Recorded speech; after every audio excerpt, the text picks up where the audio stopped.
রোশনাই ধারাবাহিকে আমরা দেখেছিলাম রোশনাই জানতে পেরেছে গরিমা, আরণ্যক, সুরঙ্গমা এসছে। সুরঙ্গমা আবার জাত মেয়ের সাথে, জামাইয়ের সাথে সকলের আলাপ করিয়ে দিয়েছে।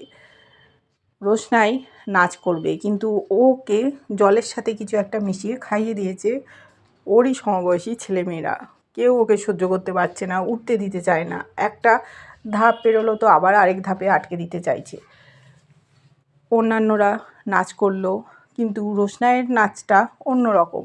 গুরুজি বলেছেন তোমার মাকে উদ্দেশ্য করে করবে।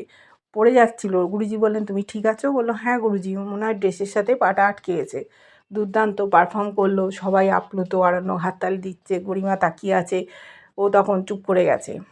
তারপর সুরঙ্গমা আরেকটা ডান্স করতে বলেছেন মিক্স করে। অদ্ভুতভাবে ও শুরু করেছে, গুরুজি ভাবতেই পারেনি ও এটা করতে পারে। করতে করতে ও অজ্ঞান হয়ে পড়ে গেছে।